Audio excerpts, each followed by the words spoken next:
Guys welcome to my channel. तो जितने भी टॉपिक मैंने आपको कराए हैं आई होप आपको सारे के सारे क्लियर होंगे।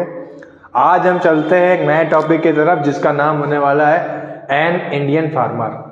उस पर हम लिखने वाले हैं ऐसे, और आई होप, मैं आशा कर रहा हूँ, अपनी पूरी तरीके से होप है मेरी कि मैं लिखवाऊंगा और आपको लिखते लिखते ही याद हो जाएगा।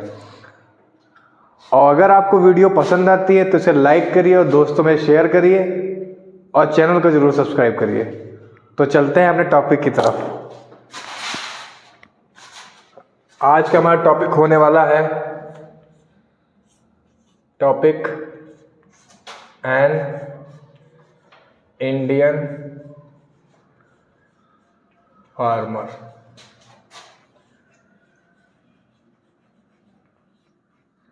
बचपन से पढ़ते हैं इंडियन मतलब क्या होगा, भारतीय।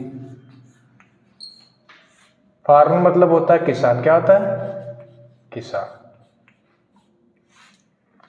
तो भारतीय किसान के बारे में हमको निबंध लिखना है।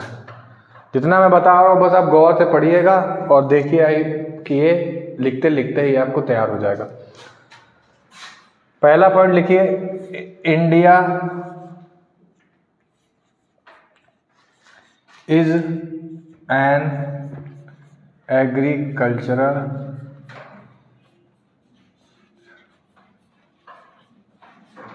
कंट्री। ये पहली लाइन हो गई कि इंडिया इज एन एग्रीकल्चरल यानी कृषि प्रधान।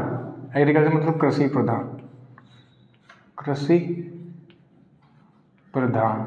और एग्रीकल्चर की स्पेलिंग क्या है अगर समझ में नहीं आ रही, AGRICULTURAL, एग्रीकल्चरल। कंट्री का मतलब होता है देश, कंट्री का मतलब देश।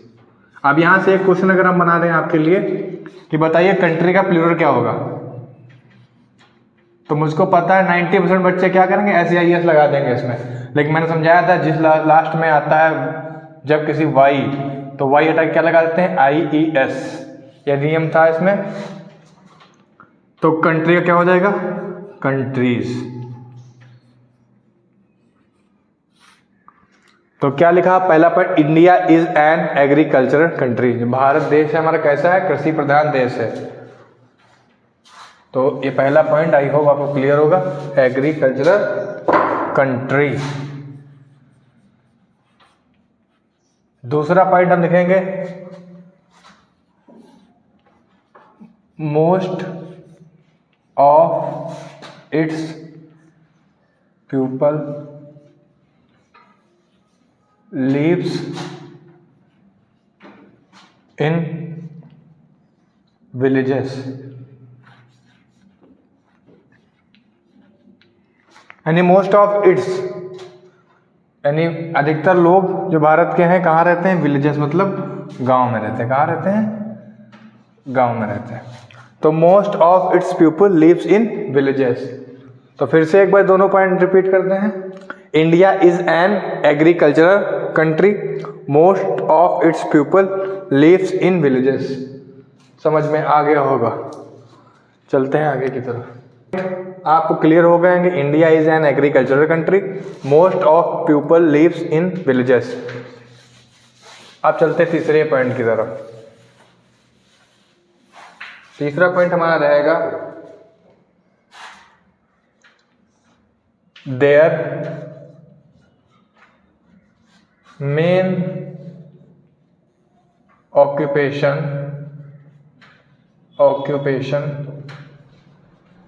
Is farming.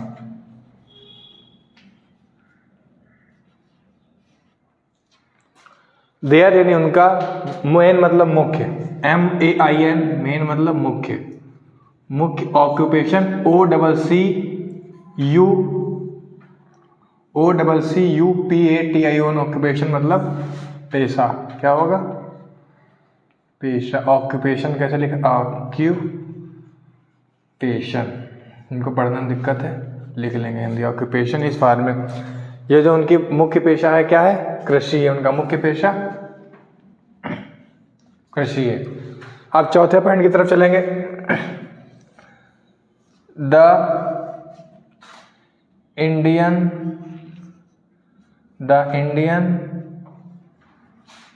Farmer is generally a simple man. तो द इंडियन फार्मर यानी जो भारतीय किसान है,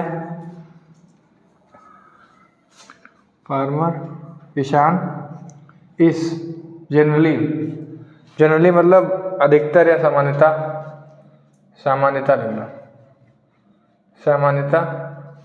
एक सिंपल मतलब होता है सामान्य व्यक्ति होता है। कैसा होता है? सिंपल, बिल्कुल सिंपल रहने वाला आदमी, सिंपल आदमी होता है। मैन मतलब आदमी या व्यक्ति, तो एक बार फिर से रिपीट करते हैं। Their main occupation is farming, the Indian farmer is generally a simple man. Point तक चलते हैं। 5वां पॉइंट होगा he wears dhoti kurta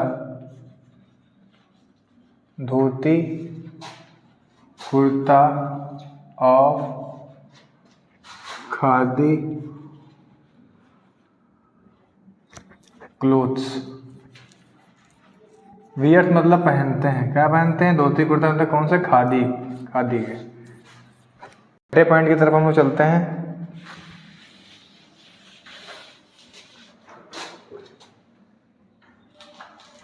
in winter he wraps a blanket around his body to keep away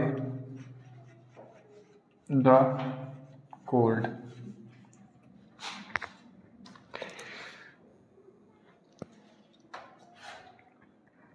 तो अब इसका मतलब समझते हैं। He wears a dhoti kurta of khadi cloth. Khadi का कपड़े पहनता है। कौन से? धोती कुर्ता पहनता है।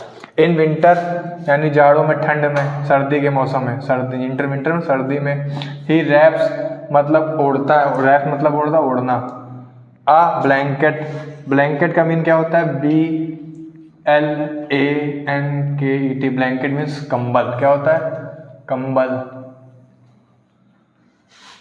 इन winter he wraps a blanket around his body, यानी अपने चारों तरफ कंबल डाल लेता है बॉडी में। To keep away the cold, जाड़े से, ठंड से बचने के लिए। क्या करता है किसान? देखा होगा आपने, सुबह उठता है, कोई दिनचर्या होती है उसकी, तो उठ के कंबल डाल के चला जाता है खेतों में। रिपीट करते हैं। He wears a dhoti kurta of khadi cloths. In winter he wraps a blanket around his body to keep away the cold.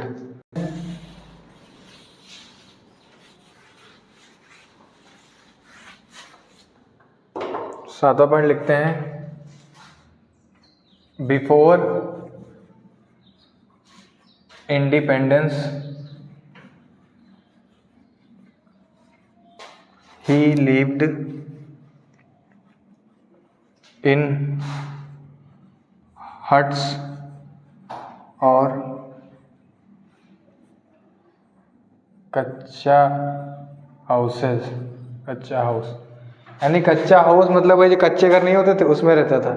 कच्चा हाउस है। तो before independence he lived in huts और कच्चा हाउसेस। आज़ादी से पहले कहाँ रहता था? कच्चे हाउस में। और हट्स मतलब झोपड़ी। हट्स मतलब होता है क्या? झोपड़ियों में रहता था। झोपड़ी, हट्स मीन्स झोपड़ी। But now he lives in pucca houses. अब पक्के घर में रहता है। ये कच्चा हाउस मतलब कच्चे घरों में रहता था पहले। आज़ादी के बाद अब कहाँ रहता है? पक्के घरों में। आज के समय में कहाँ रहता है? पक्के घरों में रहता है। बट नाउ यानी अभी जो है ही वो कहाँ रहता है, पक्के हाउस में। तो फिर से एक बार रिपीट करते हैं, before independence he lived in huts और kutcha houses, but now he lives in pucca houses. Farmer है। तो अगली पॉइंट तो चलते हैं, 9वां पॉइंट रहेगा, some rich farmer have built a very grand building। इस पॉइंट का मतलब हुआ सम यानी कुछ, रिच मतलब पैसे वाले या अमीर। अमीर किसान जो होते हैं क्या करते हैं, have built a very grand building, बहुत ही बड़ी बिल्डिंग तैयार करते हैं अपन, इमारत अपनी। 10वां पॉइंट लिख चलते हैं, the old farmers are uneducated yet they have full of knowledge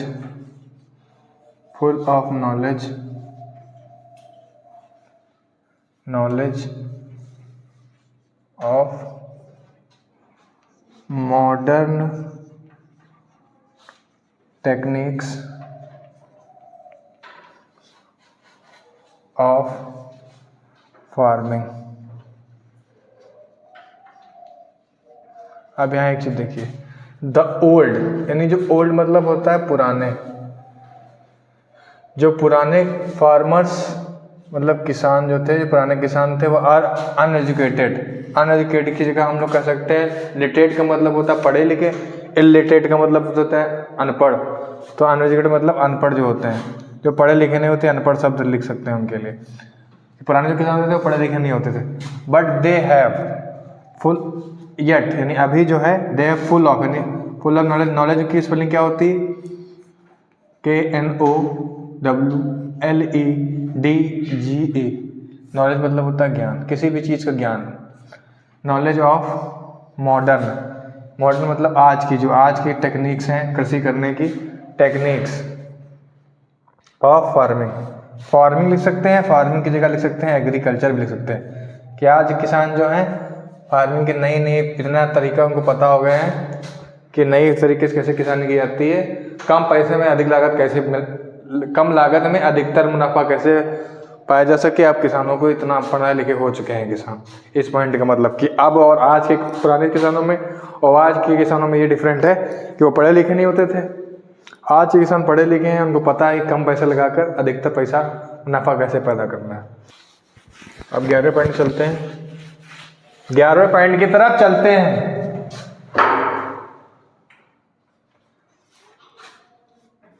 they know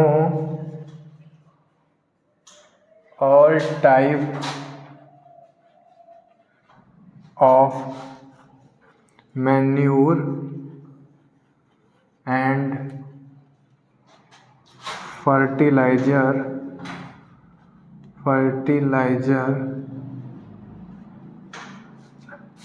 they know all type of manure and fertilizer and use them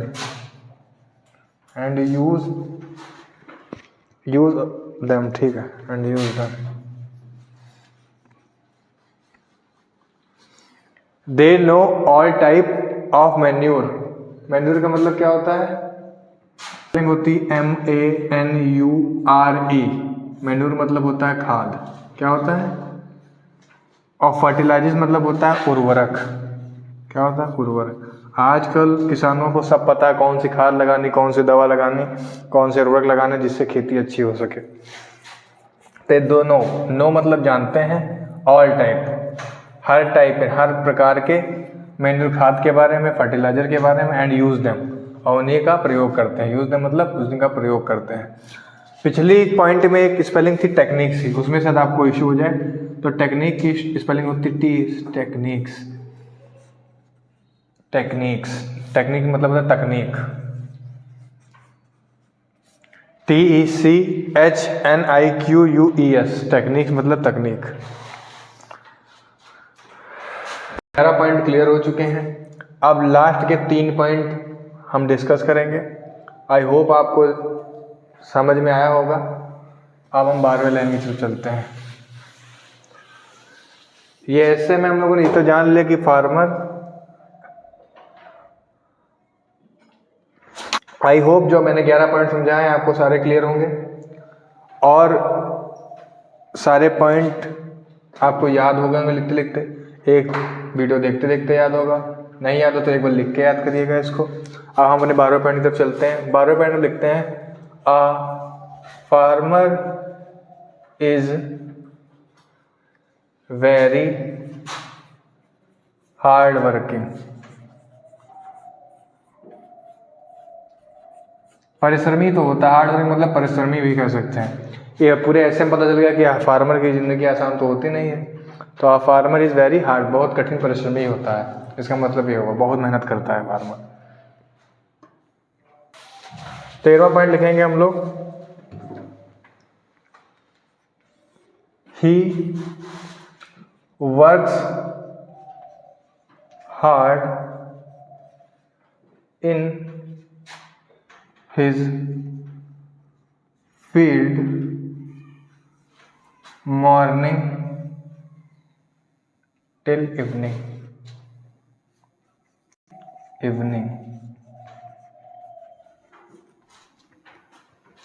वो काम करता है, कठिन परिश्रम करता है, कहाँ सुबह से लेकर शाम तक किसान अपने खेतों में।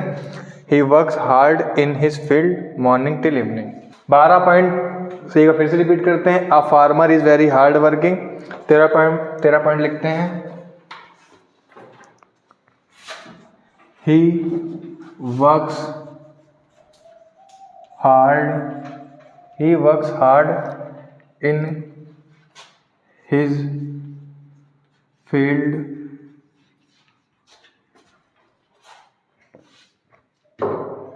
From morning till evening. अब हम देखते हैं कि और नोटिस करो। 12 पॉइंट था, a farmer is very hard working. किसान कैसा व्यक्ति होता है? हार्ड, पर कठिन परिश्रमी व्यक्ति होता है। ही वर्क्स हार्ड, परिश्रम करता है कैसा? इन हिज फील्ड, कहाँ करता है? अपने खेत में। फ्रॉम मॉर्निंग मतलब सुबह से लेकर टिल इवनिंग, शाम तक मेहनत करता है। सुबह से लेकर शाम तक किसान अपने खेतों में कार्य करता है। पॉइंट रहने वाला है लास्ट पॉइंट जो पूरा रहेगा। लास्ट पॉइंट रखेंगे हम लोग 14 number, he is the backbone of our society. Last point रहेगा ये, he is the backbone of our. Backbone मतलब रीढ़ की हड्डी से कहते हैं, रीढ़ की हड्डी है। कहाँ? हमारे समाज के लिए। किसान क्या है? हमारे समाज के लिए रीढ़ की हड्डी है, रीढ़ की हड्डी। ही is the backbone of. 14 point जो मैंने डिस्कस किए हैं, आई होप ये आपको सब क्लियर होंगे। लिखते लिखते ही आपको सारी जो डिफ़िकल्ट स्पेलिंग्स हैं याद हो गई होंगी, उनकी हिंदी पता चल गई होगी, और ऐसे भी 90% तो आपको याद हो चुका होगा। इसको एक बार घर पर लिखिएगा और अच्छा करिएगा याद, अच्छे तरीके से एक बार ध्यान देके पढ़िएगा। और अगर वीडियो पसंद आए हो तो इसको लाइक करिएगा, शेयर करिएगा और सब्सक्राइब करिएगा। मिलते हैं नेक्स्ट